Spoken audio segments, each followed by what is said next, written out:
Hi there, it's Rosslyn, and it's time for my second part of my second full playthrough of He-Man and the Memory Stone, which is the only Masters of the Universe adventure gamebook that there is.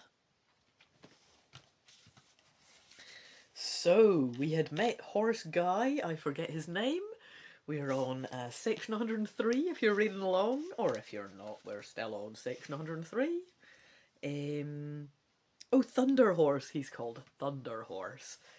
Yeah, we still have full health because we got lots of lucky dice rolls in this adventure, I assume. Although I didn't read the rest of the tables that I was rolling my dice against. So, we appear to be mucking about in some dunes at the moment, and I'll just carry on from where we were before. Again and again, Thunder Horse and He-Man climb the steep side of a dune, only to see still more dunes ahead of them. The sun is getting low on the horizon when they reach the end of the dunes.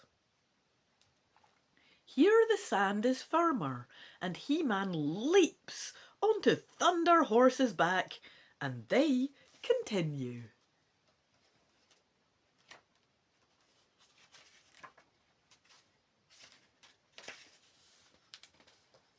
Over to his left, he sees an unusual cone-shaped hollow in the dry sand. So I have two options. Do I want to investigate the cone-shaped hollow, or do I want to tell Thunder Horse to just keep on going? It looks suspicious. Well, obviously I want to look at the hollow. "Stay here, my friend," says He-Man to Thunder Horse, "while I go and investigate." Carefully, He-Man approaches the edge of the deep pit. His sharp eyes catch sight of a dark, shiny object in its centre. If he decides to climb down and investigate further, I can do that. If he kicks some sand down into the pit, interesting option, get to do that. Or do I want to return to Thunder Horse and continue on his way? Well, that sounds very boring, so what I will do is one of the first two things. Climbing down to investigate further, or kicking sand down into the pit first. Yeah, there might be some creature that would be disturbed if I kick sand down. It does seem like a good idea. The dry sand pours down to the bottom of the funnel-shaped pit, where it bounces off the shiny object. With a roar, a huge, glossy black beetle erupts from beneath the sand, ready to devour its victim. But He-Man is too far away, and the beetle sinks back under the sand to begin the long wait for its next meal. This thing looks more like a snake than a beetle. But that's the illustration we get for these two pages, so I'll take it. My only option is to return to Thunder Horse, so I assume that just climbing down instead of kicking down sand first would have got my ass bit and probably lost me some health. We're being a clever He-Man today, it seems.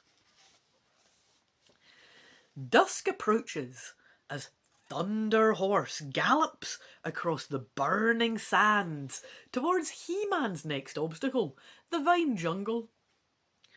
As they rush along, spears of tough grass begin to appear, then green bushes and small thorn trees, until they are at the edge of the thick, moist jungle. Thunder Horse stops.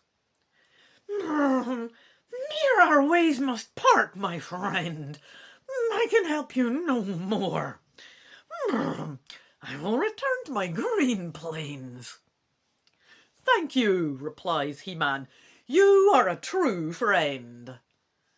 With a whinny, Thunder Horse gallops off into the dim light. It's nice to have my ridiculous whinnies validated by the book. The jungle seems dim and eerie compared to the harsh heat of the desert. But He-Man must go on ahead. Through the steaming undergrowth. Wow, it must be hot. So that means it's like been raining. I mean, it's really hot. And the steam's coming off it. Wow. Bright birds flutter high in the trees. Rainbow frogs hop away quickly. And monkeys chatter loudly, throwing twigs at one another. Oh, I must roll a die. Let me get my magic box out with my magical dice. I'm gonna pick my white one for today. And I will give that a roll. I got a 2. If I get a 1, 2 or a 3, go to 75. Alright. Will do.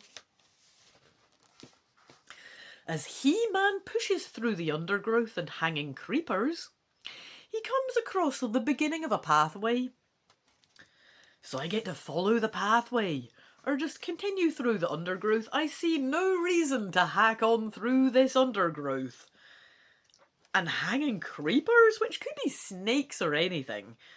I think if there's a path, I mean, you'd be an idiot not to follow it. At first, the way through is no more than a few battered down plants. Still though, I'm saying that's a path. As He-Man continues, see, it becomes a more definite pathway. Hard-packed soil begins to appear, as if the path is often used. Well, that's good, that's heartening. Round a bend, He-Man suddenly comes upon a clearing. In the centre of the clearing is a small village, surrounded by sharpened poles. Parts of these defences have been smashed down. He-Man moves closer. In the centre of a ring of mud huts is the foul creature Whiplash, an evil reptile and servant of Skeletor. He's attacking the small pygmy people. He-Man shouts out a challenge to Whiplash. Good for him.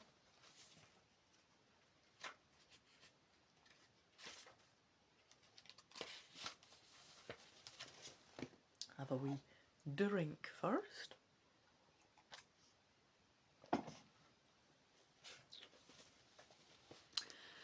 Whiplash turns angrily and thrashes his massive tail.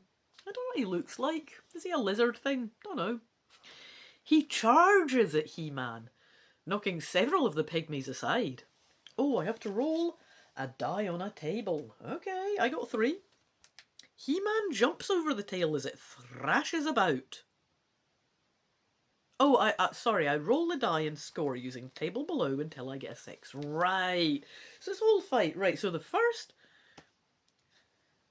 round, Whiplash swings his massive tail while charging at He-Man and knocking several of the pygmies aside, but He-Man jumps over the tail as it thrashes about. He then swings his massive power blade towards Whiplash, who's wounded by He-Man's blow. Because he's wounded, I will add 1 to my next roll. I rolled a 3, so the same thing happens.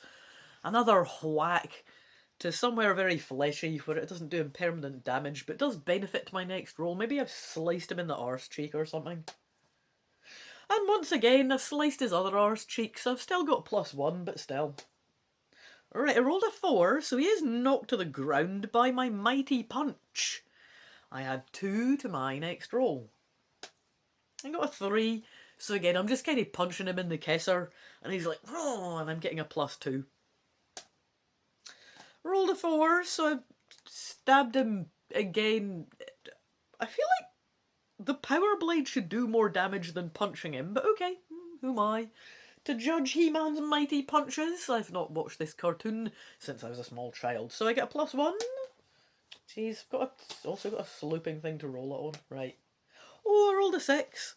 So he is very much knocked out, because that is even boosted to a 7 for a very pleasing, very hard punch from He-Man. No, it was his power blade that wounded him in the ass and meant he leaned forward so that I was able to just doesn't say how, knock him out.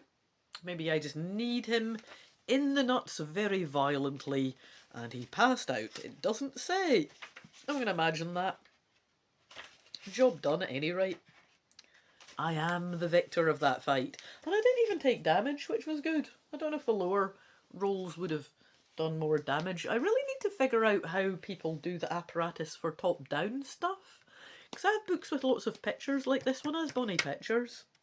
And I've got some that are more picture-based. And it would let you see the adventure sheet and the dice if I could get both my phones set up. But I've only got one thing to put it in.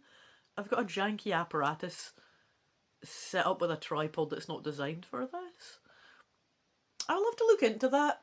See if I can get a fancier setup for you so you can see my dice rolls. It'd be nice. Anyway, I have won, and we are on paragraph 130 for those of us following along, and those not, we're still on that paragraph anyway. The tiny pygmies rush to thank He-Man as Whiplash lies on the trampled floor. He-Man tells them to tie up Whiplash with some jungle vines. "May we help you?" asks the chief pygmy, his bone necklace rattling. "Yes, indeed," replies He-Man. "If you could take me to the edge of the jungle, it would be a great help." Yeah, it would indeed. A large band of pygmies, armed with small spears and blowguns, leads He-Man through the jungle to the edge of a high cliff. Many hundreds of feet below begins the volcanic region which He-Man must cross to get to Snake Mountain and the stone which holds Man-at-Arm's memory. He turns to thank the pygmies, but they have disappeared back into the jungle. Ooh, very strange bunch. Nice though, I like them. There are several ways in which he could climb down the rocky cliff. So I can decide to use the thick creepers that dangle over the edge. That sounds good, but I've done this in a different book, and they turned out to be rotten and snapped, and it was gross, and I plummeted, and it sucked. So I don't know. They are thick too. Would you get a good grip? If it's a thick vine, it's more reassuring than a thin one, but let's see my other options. Do I want to climb down using the mini hand and footholds? See, a thick creeper would clog up the limbs. Yeah. Do I want to search for an easier path down? Well, I think having a look... I mean, if there are steps and I've just not looked for them, ken what I mean? He-Man explores the cliff edge for some time. Can he find a path down, though? Right, so it's either hanging creepers or many handholds. I think many handholds. I think my hands are more reliable than these creepers, I think. Let's see, though. Handholds it is. Right, though the cliff has a powdery surface, it is fairly firm, and He-Man climbs down easily to reach a wide ledge. From here, a narrow pathway leads down towards the land far below. So do I want to follow the path? Do I want to climb down using the creepers, or do I want to continue down the rock face? I mean, I think following the pathway, it's a good move. I think paths, I'm a fan of them, you know what I mean? It's going to help, I think. The pathway is very narrow and dangerous. Several times parts of it collapse, sending rocks spinning down into the grey land below, though. Do I want to continue on the path? See, it's sounding a bit dodgier now. Do I want to climb down the vines, or do I want to climb down using the rock itself? The rock itself was doing well. I shifted to the path and it got a bit shonkier, so I'm going to move back to the rock face and the handholds. Let's see how it goes. The crumbly rock becomes firmer, less eaten away by weather and the effects of plant roots. He-Man soon touches the bottom, relieved to have his feet firmly on the ground again. Oh, I bet he is. A thick layer of ash-grey soil covers this scorched land. Many volcanoes erupt Boiling lava and pits of oily, evil-smelling liquid cover the landscape. Not nice. He-Man walks towards the spiral of dark smoke that marks the position of Snake Mountain. It's time to roll my die. 50-50 chance, no idea what either of these options mean. I'm rolling a 4, which means I have to go to 32. At every step, He-Man's feet cause a small cloud of ash to billow into the air, as if the land were burning once more. Suddenly the ground gives way. He-Man plummets into darkness, landing on a pile of damp grey mud in a narrow tunnel. Above him, the blue sky shines down through a gaping hole. Wow. Do I want to follow the tunnel, or do I want to climb out? Ooh, so, I see. So, plummeted down, landed on mud, in a narrow tunnel. Isn't the gaping hole the one I fell through? So, well, I may as well explore the tunnel. I mean, climbing out sounds dangerous, and it's just where I was before. I'm just kind of exploring around at the moment. I'll have a wee look in the tunnel. Check it out since I'm down here. The tunnel is low and dark, lit only by the occasional glowing rock. Did wonder about that, though. It's good there's glowing rocks. Sometimes the roof forces He-Man to crouch low. At other times it soars upwards to a great height. It was through one of these thin areas that He-Man fell into the tunnel. In the distance, he thinks he can hear the faint sound of hammering, but it may be his imagination.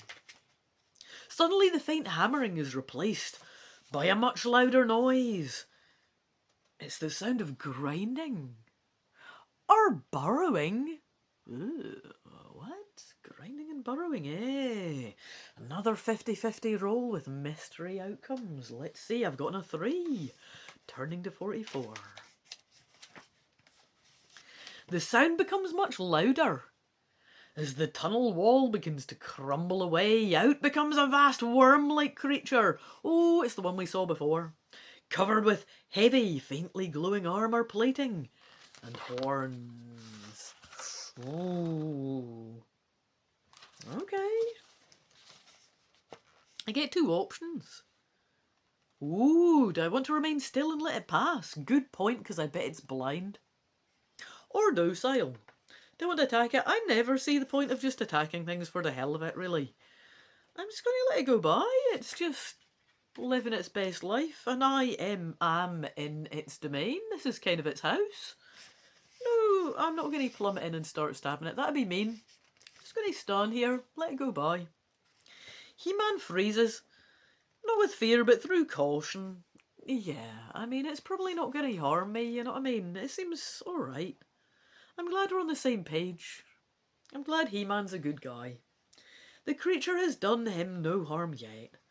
The giant armoured worm eventually grinds its way through to the other side of the tunnel and disappears back into its own dark world. Carefully, He-Man digs his way through the tunnel and continues on his journey. He-Man hurries through the dark tunnel towards Snake Mountain. He knows that every second counts. After what seems like an age, he begins to hear the sounds of mining more clearly. Soon, he is rushing deeper and deeper into the mines.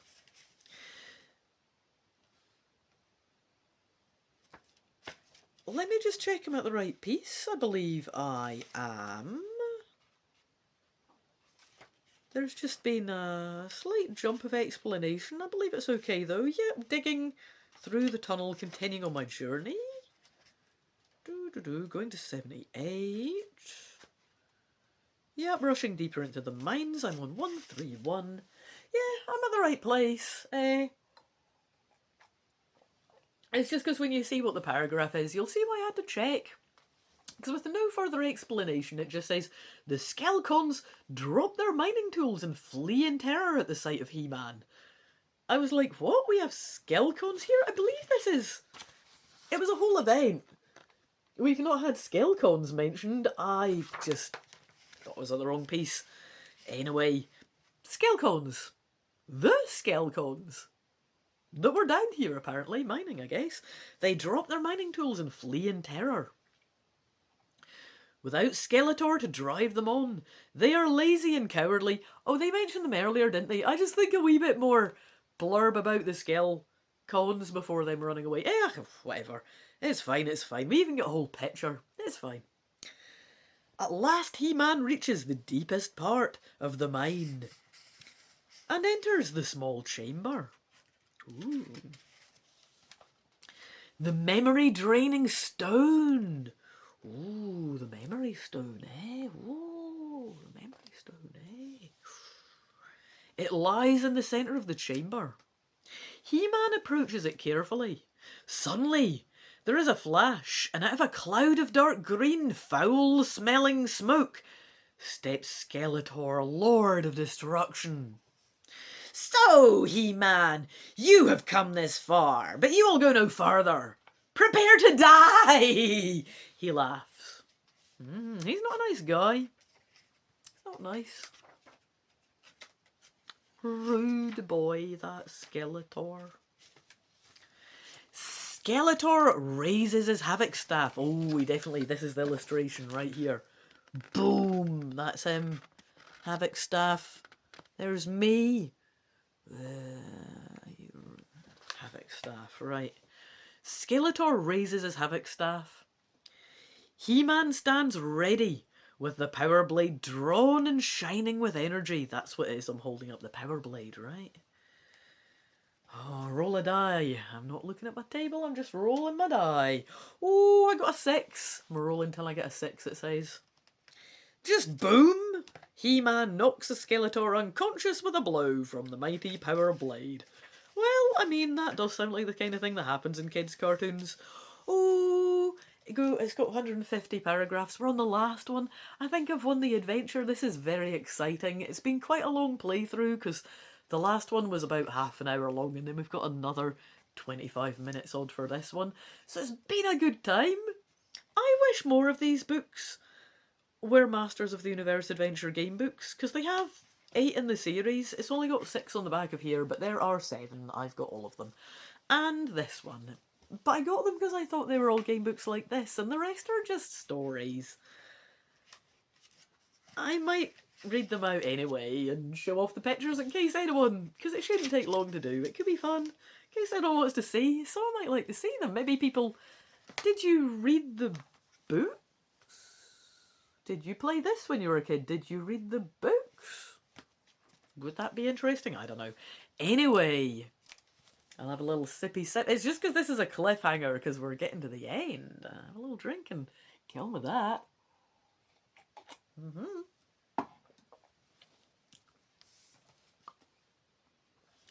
With Skeletor lying unconscious on the floor of the chamber, He-Man rushes across to the small grey stone that's caused all this trouble. Raising the Power Blade high above his head, he then brings its magic edge slicing down into it. The pebble bursts into hundreds of pieces, and Man-at-Arm's memory goes back to him over the many miles. Back at Castle Grayskull, Man-at-Arms suddenly looks up. "My memory!" he shouts suddenly. "It is returned. He-Man must have conquered Skeletor at last." Quickly, Man-at-Arms sets about repairing and recharging the machines that have remained idle for so long. Yeah, the ones for defending Castle Grayskull. Armed with the newly working energy weapons, they make Skeletor's band of evil followers turn tail and flee. Good. As they should. Foul creatures scatter into the countryside as bright blue laser beams flash towards them from the castle. When all is quiet once more, Man-at-Arms and Tila ride out in battle ram. Does Tila ride battle ram? I don't remember them at all. I'm going to have to Google them. Tila and battle ram.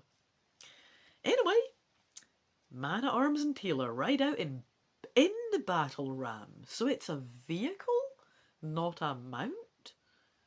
We just get this picture of a sword illustrating this. We don't. You'd think they'd have that, but never mind.